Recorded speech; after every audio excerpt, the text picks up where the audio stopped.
Hello there. I want to ask you a question, and I want you to be truly honest with yourself. Are you managing the same diabetes you were diagnosed with 10 or 20 years ago? The reason I ask is that a staggering number of seniors with diabetes, people just like you, end up in the emergency room every single year from complications that are almost entirely preventable. These aren't medical mysteries, they are the direct result of common, quiet mistakes made at home. Mistakes that happen because no one ever told you a crucial truth. Diabetes after 60 is a completely different disease. I've been a doctor for over 3 decades, and I've sat with too many families in sterile, white hospital rooms explaining why a simple slip-up led to a fall, a severe infection, or a life-threatening blood sugar crisis. I've seen the fear and confusion in their eyes, and it's why I'm talking to you today. This isn't just another health video. This is a warning shot from your doctor, from someone who sees what happens when we don't adapt. Let me tell you about a patient of mine. Let's call him George. George was 68 and had managed his type 2 diabetes impeccably for 15 years. He was proud of it. He knew his numbers, he ate his salads, he walked every day. But over a few months, things started to go haywire. His morning blood sugars were inexplicably high. He felt dizzy before lunch. He chalked it up to getting older. One afternoon, he fainted while getting the mail. Thankfully, a neighbor saw him. In the hospital, we discovered he was having severe hypoglycemic episodes, dangerously low blood sugar, because his body had changed, but his routine hadn't. George was still treating the diabetes of a 50-year-old, but he was living in the body of a 68-year-old. The good news is, we fixed it. And the even better news is that you can avoid this entirely. The science is actually quite simple. Think of your body like a car. For the first 50 years, it's a standard model. It runs pretty predictably. But after 60, you're driving a classic. It's a beautiful machine, but it needs a different kind of care. Its systems are more sensitive. Your metabolism, the engine that burns fuel, naturally slows down. The liver and kidneys, your body's sophisticated filtering systems, become a bit less efficient at processing medications. This means that a dose of insulin or a pill that was perfect for you at 55 might now linger in your system for too long, working overtime and pushing your blood sugar too low hours after you've taken it. Furthermore, the warning systems, the nerve endings that scream at you when your blood sugar is dropping, become quieter. That shaky, sweaty, anxious feeling you used to get as a clear signal of low blood sugar might now be a vague sense of tiredness or slight confusion, which is so much easier to ignore. It's like the warning lights on your dashboard have dimmed, making it harder to see a problem before it becomes a crisis. So, my first question for you is this. Have you noticed your body reacting differently to your usual foods or medications than it did just a few years ago? And second, are you still following the exact same diabetes management plan you were given a decade ago, without any adjustments for the way your body has aged? Recognizing this fundamental shift is the first and most critical step to staying safe. Now, let's talk about the very first mistake I see. And frankly, it's one of the most dangerous because it feels so logical. It's the trap of skipping meals to lower your blood sugar. I cannot tell you how many times a patient has sat in my office and said, "Doctor, Clark, my morning reading was a little high, so I just skipped breakfast to let it come down." On the surface, it makes a certain kind of sense. High sugar in, so no food in. But in a body over 60, this is like pulling the wrong lever in a power plant. It doesn't just shut things down, it can trigger a catastrophic chain reaction. Let me tell you about Eleanor. She was a lovely 74-year-old woman, a grandmother who was meticulous about her health. She checked her sugar every morning. One Tuesday, her reading was 180. Panicked, she decided to skip her usual oatmeal and toast. Around 11 a.m., she started to feel a bit off while tidying her kitchen. She felt weak, but she pushed through. The next thing she knew, she was on the floor, her hip screaming in pain. Her neighbor heard the thud and called 911. Eleanor had experienced severe hypoglycemia, a blood sugar crash, which made her so dizzy and disoriented that she fell and fractured her hip. Her quest for a perfect number led to a major surgery, months of painful rehab, and a loss of independence she never fully regained, all because she skipped one meal. Here's the science behind why this is so dangerous for seniors. When you skip a meal, especially if you've already taken your morning medication, your blood sugar starts to drop. In a younger body, your adrenal glands and liver respond in a balanced way. But in an older body, the response can be erratic and extreme. Your body, sensing a fuel crisis, panics. The liver, in a desperate attempt to save you, floods your system with stored sugar, called glycogen. This is called the Somogy effect, or the rebound effect. Imagine you're holding a beach ball underwater. The longer you hold it down, the more forcefully it rockets up when you finally let go. That's what happens to your blood sugar. You have the initial, dangerous low, which can cause confusion, falls, and even seizures. Then, a few hours later, you experience a massive sugar spike from the liver's overreaction, leaving your numbers higher and more chaotic than when you started. You're left with a body that is stressed, and blood sugars that are wildly out of control. So, what is the practical, safe alternative? It's not about skipping, it's about smart scheduling. If you wake up with a high reading, don't skip the meal. Instead, have a smaller, protein-focused meal. Forgo the toast and have one scrambled egg. Go for a short 10-minute walk after you eat. This gently nudges your blood sugar down without triggering the panic response. For lunch, instead of one large meal, try splitting it in two. Have half a turkey sandwich at noon and the other half at 3 p.m. This provides a steady, slow trickle of fuel to your body, keeping your blood sugar stable and preventing both the dangerous lows and the reactive highs. So, I want you to ask yourself, do you ever find yourself skipping a meal out of fear of a high blood sugar reading? And have you ever felt that vague sense of being dizzy, shaky, or just not right a few hours after missing a planned meal or snack? Answering yes to these questions is a sign that you need a safer strategy, starting today. The second deadly mistake is a close cousin to the first, but it comes from a place of wonderful intention. Exercise. We doctors are always telling you to be more active, and it's one of the best things you can do for your diabetes. But for seniors, there's a critical catch. Exercising vigorously without adjusting your food or medication is like taking a double dose of your insulin. It can be incredibly dangerous. Exercise makes your muscles hungry for sugar. It dramatically increases your body's sensitivity to its own insulin, meaning it works much more efficiently. This is a fantastic benefit, but if you're also taking insulin or certain oral medications, you can create a perfect storm for a hypoglycemic event. I remember a patient, David. He was 71, a retired mailman who was used to being on his feet all day. He had been managing his diabetes well for years. One beautiful spring weekend, he decided he was going to tackle his entire backyard landscaping project. He spent hours digging, lifting bags of mulch, and pushing a wheelbarrow. He felt great, energized. He took his usual morning insulin dose and had a light breakfast. Around 2 p.m., his wife went to bring him some lemonade and found him slumped over in the garden, pale and drenched in sweat, completely unresponsive. She called an ambulance. David had exercise-induced hypoglycemia so severe that he had lost consciousness.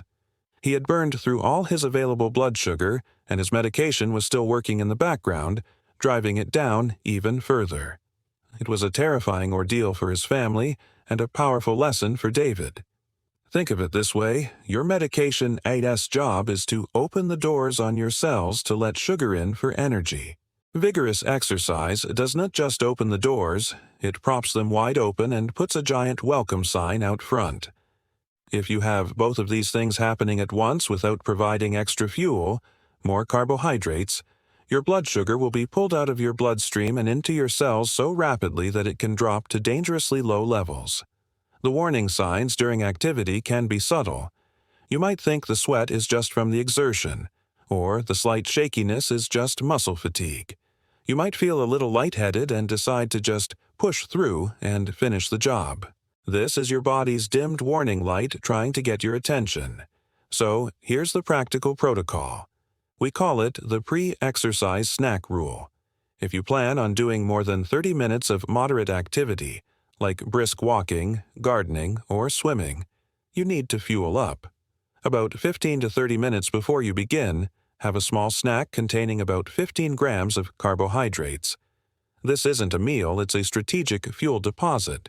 A small apple, a handful of crackers, or half a banana is perfect.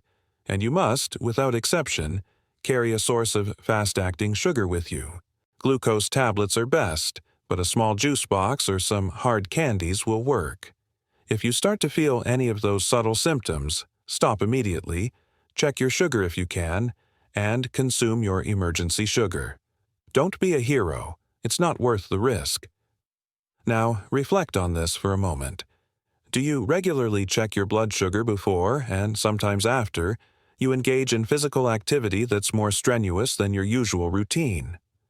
And have you ever felt dizzy, extra sweaty, or confused during exercise and simply ignored it, assuming it was just part of the workout?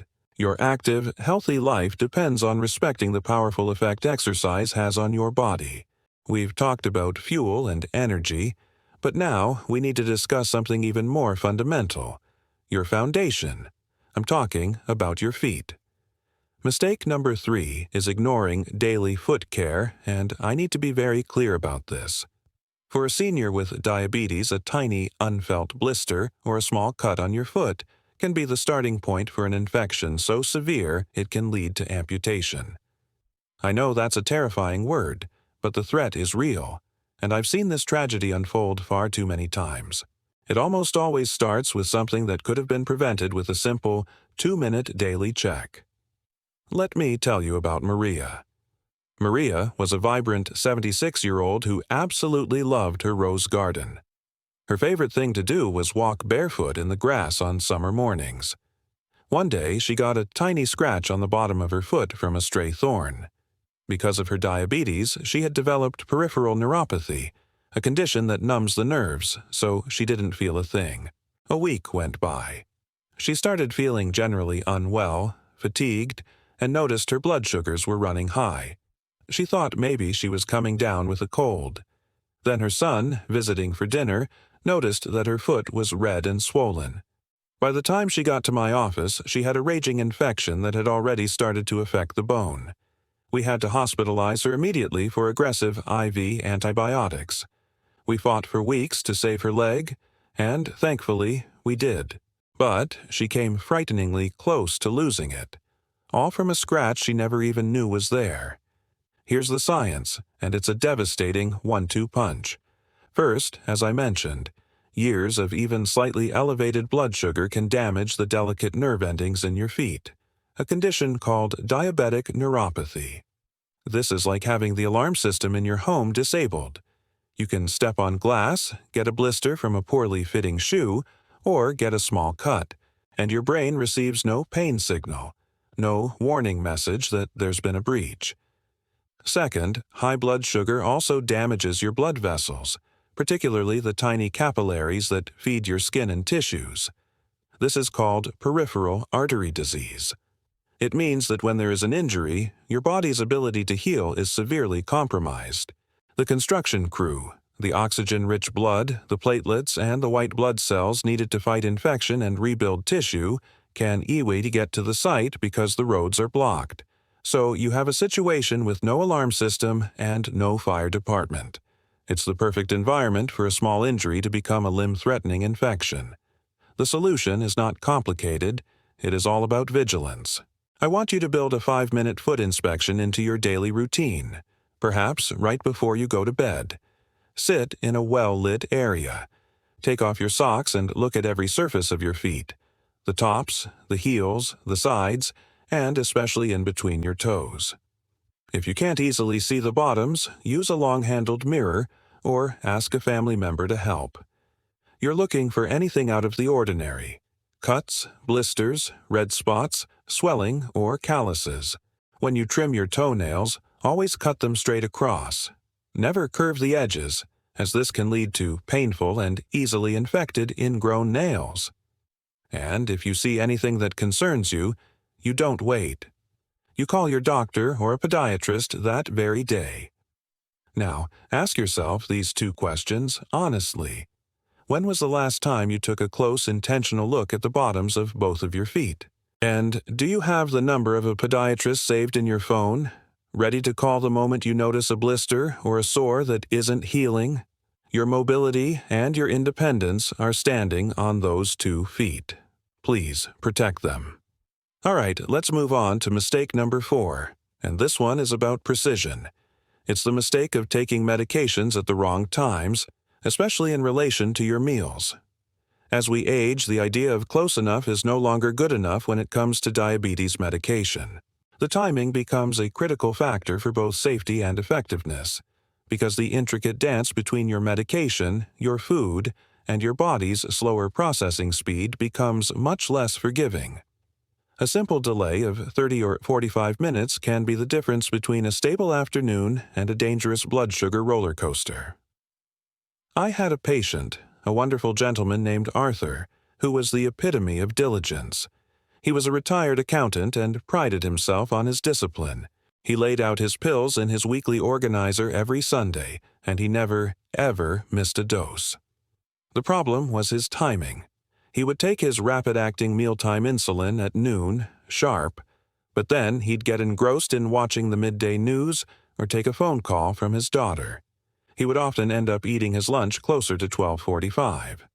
Almost every day, around 12:30, he would experience a profound wave of weakness and dizziness. He was having a significant hypoglycemic event because his insulin was hitting its peak activity in his bloodstream before the food, the glucose, had a chance to arrive and balance it out. He was fighting this battle every single day, feeling miserable and not understanding why, because he was, in his mind, taking his medicine perfectly. We had to explain to him that mealtime insulin means you take it right when you sit down to take your first bite, not 30 minutes before. The science here is all about pharmacology and physiology working together. Different diabetes medications have different action profiles. Some oral medications, like glipizide, need to be taken 30 minutes before a meal because they work by stimulating your pancreas to produce insulin, and it needs a head start. Others, like metformin, are usually taken with a meal to minimize side effects. Rapid-acting insulins, like Humalog or Novolog, start working in about 15 minutes and are designed to cover the spike of glucose from the food you are about to eat. As we get older, our digestion, or gastric emptying, can also slow down. This means the food you eat may take longer to break down and enter your bloodstream as glucose. So, if you take your insulin and your food is delayed, you create a dangerous gap where the insulin is active, but the glucose isn't there. It's a carefully choreographed performance, and timing is everything. Messing it up is like having the orchestra play the crescendo before the lead singer has even walked on stage. The practical step here is to create a truly foolproof system that links your medication directly to your meals. A simple pill box isn't enough. I encourage my patients to set specific, labeled alarms on their phone or a smart watch. The alarm shouldn't just say, "Take pills." It should say, "Take metformin now," with first bite of dinner, or inject Humalog now, right before you eat. You can also use visual cues. Place your mealtime insulin pen right on top of your plate so you can't even start eating without picking it up first. Have a conversation with your doctor or pharmacist, and for each medication you take, ask them, should this be taken before, during, or after my meal, and why? Understanding the reason behind the timing will help you stick to it. So here are your reflective questions. Do you know the specific reason why each of your diabetes medications is prescribed to be taken at a particular time? And how often in the last week has something interrupted your routine between the moment you take your medication and the moment you actually start eating your meal? Getting this timing right is a simple change that can bring incredible stability to your blood sugar and your life. This brings us to the fifth and final deadly mistake: flying blind in a storm. This is the failure to have a concrete, written-down plan for when you get sick or experience significant emotional stress. When your body is under attack, whether from the flu virus or a family crisis, your diabetes management rulebook goes out the window. What works for you on a normal day can become ineffective or even dangerous on a sick day. Believing you can just manage as usual is one of the fastest routes to a medical emergency. I will never forget a frantic phone call I received late one night from the daughter of a patient I'll call Brenda. Brenda was 78 and had come down with a nasty stomach bug. She had no appetite, was feeling nauseous, and hadn't been able to eat anything all day. So she made what she thought was a logical decision. No food means I do not need my insulin. For 2 days, she skipped her doses. Her daughter called me because her mother had become incredibly lethargic and confused. I told her to hang up and call 911 immediately. In the emergency room, we found that Brenda's blood sugar was over 600, and she was in a life-threatening condition called diabetic ketoacidosis, or DKA. Even without eating a single bite of food, her body had been thrown into crisis. Her simple illness had become a battle for her life, all because of this one common misunderstanding. Here's the critical piece of science you must understand. When your body is sick or under severe stress, it declares a state of emergency. It releases a flood of stress hormones, like cortisol and adrenaline, into your bloodstream. The primary job of these hormones is to give you the energy to fight the threat, be it an infection or a perceived danger. To do this, they signal your liver to dump massive amounts of stored glucose into your blood. This is a primal, life-saving response that happens whether you are eating or not. For a person without diabetes, their pancreas simply releases more insulin to handle it. But for you, this hormonal surge sends your blood sugar skyrocketing with no way to control it, leading to dehydration and the dangerous buildup of acids called ketones in your blood. It's like your body is trying to fight a fire by spraying gasoline on it. This is why you must have a sick day plan prepared in advance. I want you to create a sick day kit. Get a small plastic box or a large freezer bag and put everything you need in it. This should include a thermometer, sugar-free cough drops, ketone testing strips for your urine, and a bottle of water or sugar-free electrolyte drink. Most importantly, inside that kit, you should have a piece of paper with your sick day rules typed or written in large, clear print. These rules should be: 1. Never stop taking your insulin or medication, even if you can't eat. You may need to adjust the dose, but never stop. 2. Test your blood sugar every 4 hours around the clock. 3. Drink plenty of fluids to stay hydrated. 4. Check your urine for ketones if your blood sugar is over 250 mmol on 2 consecutive checks. 5. A clear instruction on when to call the doctor and when to go to the ER. Go over this kit and these rules with a family member or caregiver so they know what to do if you're too sick to think clearly. Please ask yourself these 2 critical questions. Do you have a clear, written-down plan that tells you exactly what to do when you get sick? And is there at least one other person in your life who knows where that plan is and understands how to help you follow it?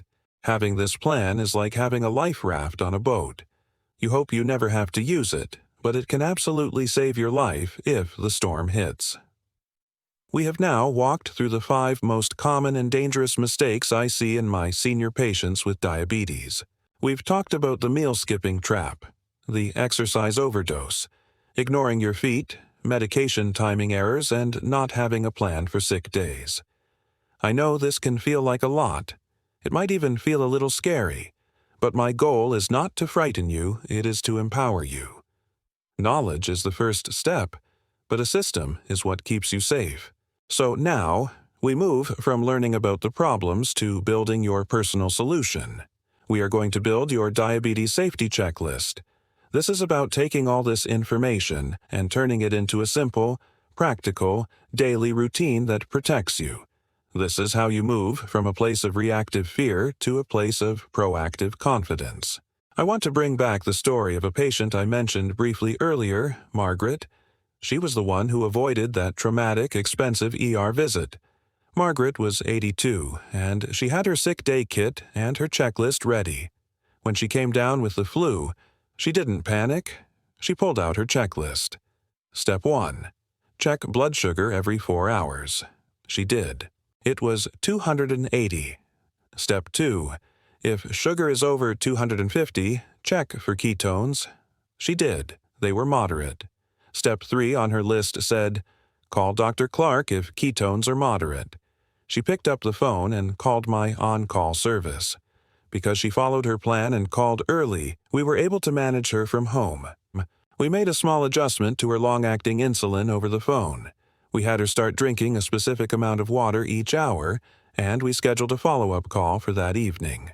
Margaret successfully rode out the flu in the comfort of her own bed, in her own home, with her cat curled up at her feet. That is the incredible power of having a simple plan. The science behind why a checklist works is fascinating. It's a concept from aviation and surgery called cognitive offloading. When you are sick, stressed, or panicked, your brain's ability to think logically and remember steps plummets. A physical checklist acts as your external, calm, rational brain. It was created by you when you were feeling well, to guide the future you through a moment of crisis. It removes the guesswork and emotion and ensures that critical steps are not forgotten. So, let's build your checklist right now. First, daily monitoring. Your checklist should have a morning and evening section. Morning. Check blood sugar upon waking. Evening. Perform 5-minute foot inspection. Second, emergency contact card. This isn't just a piece of paper with a name on it. It's a small card you create and laminate to keep in your wallet, right behind your driver's license. It should say, in big letters at the top, diabetic, type 2, on insulin. Below that, list your doctor's name and number and your emergency contact's name and number. Third, the master medication list. On a single sheet of paper, list every single medication you take, not just for diabetes. Include the name, the dosage, and the exact time you take it. Make 2 copies. Put one on your refrigerator door and fold the other one to keep with your emergency contact card in your wallet. If paramedics ever have to help you, this single piece of paper is the most valuable gift you can give them. Finally, the caregiver communication plan. Your checklist isn't just for you. Schedule a time to sit down with your spouse, your child, or a close friend, whoever is most involved in your life. Walk them through your sick day kit. Show them your medication list. Explain what the signs of low blood sugar look like for you. Empower them to be your co-pilot. Here are your final reflective questions for this section. If you had to be rushed to the hospital this very second, could you, or a loved one, hand the medical team a single, accurate sheet of paper with all your vital medical information on it? And does the person you live with know exactly what to do if they find you confused and unable to speak for yourself? Building this safety checklist is not a chore. It's an act of profound self-care and love for your family.